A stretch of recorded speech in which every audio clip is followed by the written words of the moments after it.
Welcome to the deep dive. Oh. Okay, I want you to picture this, all right? Imagine a new,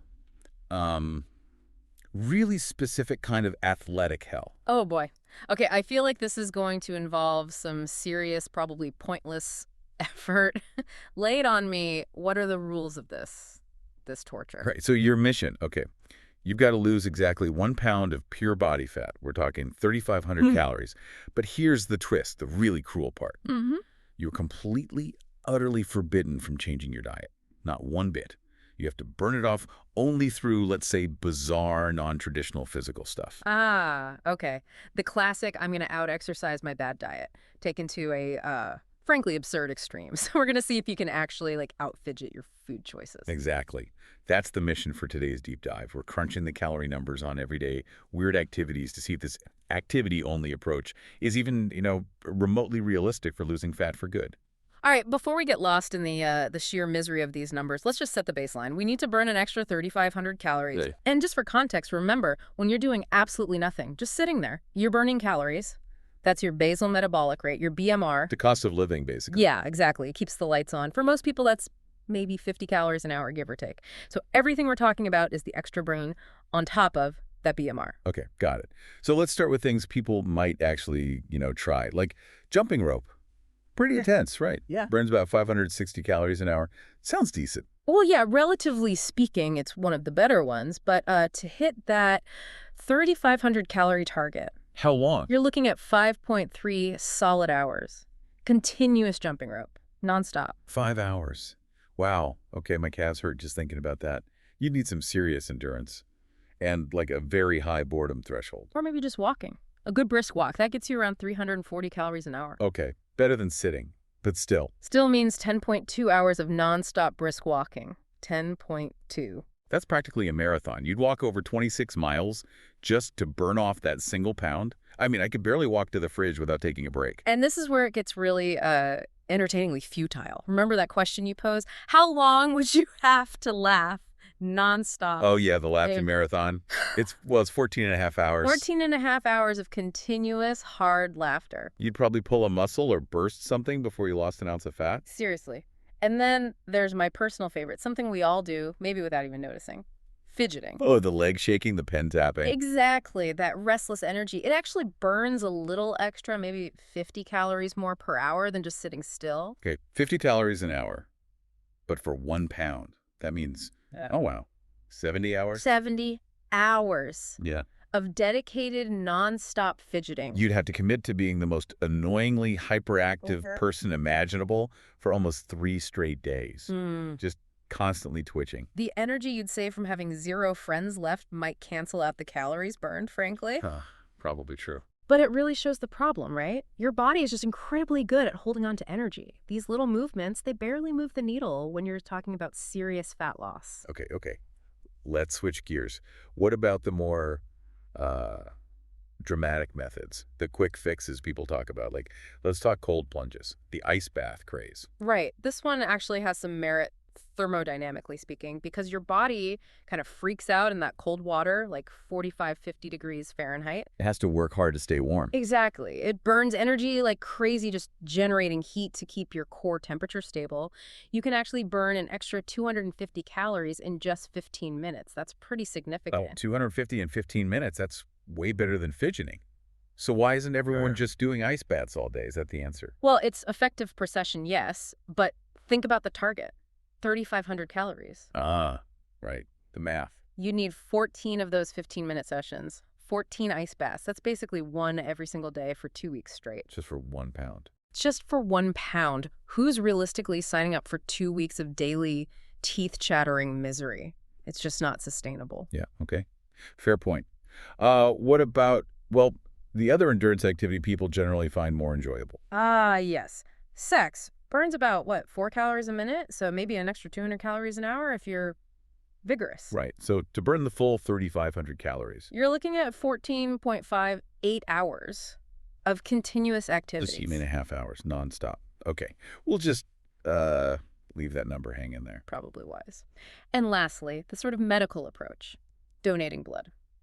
Your body does have to work to replace what you lost. How much work? It burns about an extra 350 calories or so regenerating that blood, which is great for saving lives, obviously. But for fat loss. Again, do the math. All right. 2,500 divided by 350, that's 10 donations. But you can only donate so often. Realistically, you're talking maybe 14 sessions over many, many months. You'd be practically see-through by the time you lost that pound. Pretty much. So, look, we've kind of established it's technically possible maybe to lose a pound just through activity, but it's absurdly difficult and time-consuming. Monumental, really. And this is where it gets, well, genuinely a bit depressing. Let's flip the script. Forget losing weight for a second. What about just breaking even after eating something indulgent? Ah, the damage control workout. Yeah. The hamster wheel feeling. You eat something, then desperately try to burn it off just to get back to zero. Exactly. So say you have one slice of pizza, pretty standard, maybe 285 calories. Okay. To neutralize just that one slice, you need to go run about 3 miles. 3 miles. Just undo the pizza. You haven't even lost anything. You've just, canceled out the cheese and crust. Precisely. Or, that Big Mac you grabbed, around 550 calories. Yeah. You're looking at biking hard for a full hour, nonstop, just to break even. An hour of cycling for one burger. Ugh. And even something seemingly small, like a regular soda, maybe 270 calories, went down in, 2 minutes? That requires about 45 minutes of intense Zumba, just to erase the soda. Wow. Okay, this is... Totally. Yeah. Trying to exercise off a poor diet really is like fighting a losing battle, isn't Yeah. it? You're just constantly chasing calories. It's exhausting, and the calories almost always win in the long run. The math just doesn't work out favorably. The math is brutal. Activity alone is clearly not the answer. It's miserable. It's wildly inefficient for fat loss. Yeah. So what is the core issue here? And I think we found it. It boils down to this, stark reality. Yeah. The 85-15 split. This is really the crux of it. All that activity we talked about, the jumping, the fidgeting, even the running and biking, all of it. Yeah. It only accounts for maybe 15%, 15% of actual significant fat loss results. Wait, really? Only 15%? That feels incredibly low. It is low, which means the other 85%, the overwhelming majority of your success or failure in losing fat, comes down entirely to your diet. 85%, wow. It hammers home the point. You simply cannot out-exercise a consistently poor diet. It's a mathematical impossibility for most people. So if activity is only 15% of the equation for fat loss, focusing on the other 85%, the food, the internal chemistry, that's where the real power is. That's the leverage point, absolutely. Now, don't get us wrong. We love exercise. Yeah. It's fantastic for your health, right? Yeah. Heart health, muscle tone, fitness, mood, so many benefits. It's absolutely essential for overall well-being, no question. If your primary goal, the main thing you want, is to see that number on the scale go down, to lose actual body fat, you have to shift your focus. Less obsession with the gym, more attention on the kitchen. The real problem isn't usually a lack of output. It's the input and how your body processes it. It's the chemistry. If you want to burn stored fat, not just temporary water weight, you have to deal with the main hormone that blocks fat burning. And that hormone is insulin. Okay. Okay, so unpack that. Why is insulin the bad guy here? Why does, eating a piece of toast physically stop my body from using its own fat stores? Well, insulin's main job is energy storage. When you eat carbohydrates, bread, pasta, sugar, whatever your body breaks them down into glucose, sugar in your blood. That glucose spike triggers insulin release, and insulin is like a key. It unlocks your cells to take in that glucose for immediate energy. Or, and this is key, it pushes that excess glucose into storage. First, as glycogen in your liver and muscles, and then once those are full, as body fat. Okay, so it stores energy, but what's the blocking part? While insulin levels are elevated, it sends a very strong signal to your body. Stop burning fat. We have incoming fuel right now. Use this fresh stuff first and store the rest. Do not tap into the reserves. So it literally slams the door shut on your fat cells. You can't burn stored fat effectively when insulin is high. Exactly. Your body is basically in either fat burning mode or fat storing mode. Insulin is the switch. High insulin, insulin not occurs, low insulin, burning mode. That makes so much sense. So the real struggle isn't just willpower against hunger. It's fighting against your own hormonal signals triggered by carbs, which means if we can just keep insulin low. The whole process gets easier. The cravings tend to diminish, hunger becomes manageable, and your body can actually access its stored fat for fuel. So how do we keep insulin low consistently? The most direct way is to significantly reduce carbohydrate intake. This is the principle behind low-carb or ketogenic diets. The goal is to get your total daily carb intake really low, typically down to like 20 or 30 grams for the entire day. 20 or 30 grams. That's not much at all. Like one banana is around that. Exactly.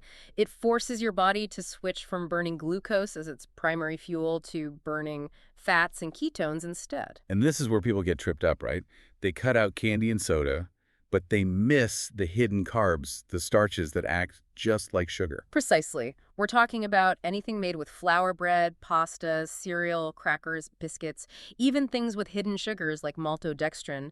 These things spike your insulin just as much, if not more, than table sugar. They completely block fat loss, even if you think you're eating healthy. Which is why some people go to the extreme, like the carnivore diet, literally just meat, fish, eggs, maybe some cheese.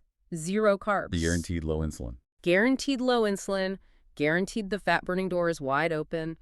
People often find weight loss becomes remarkably simple, almost automatic, when carbs are out of the picture. Okay, so low carb is lever number one. Yeah. What about speeding things up, putting fat burning into, like, hyperdrive? That's where intermittent fasting, or IF, comes in.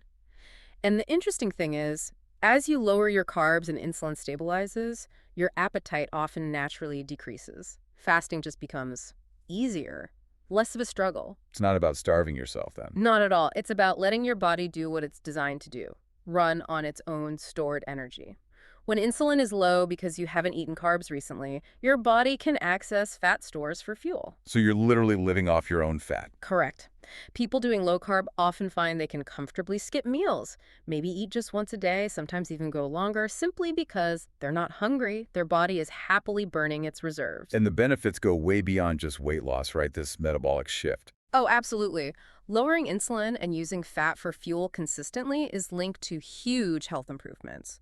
Things like reduced inflammation throughout the body, better blood pressure, improvements or even reversal of type 2 diabetes, less fatigue, better mental clarity, even improvements in mood.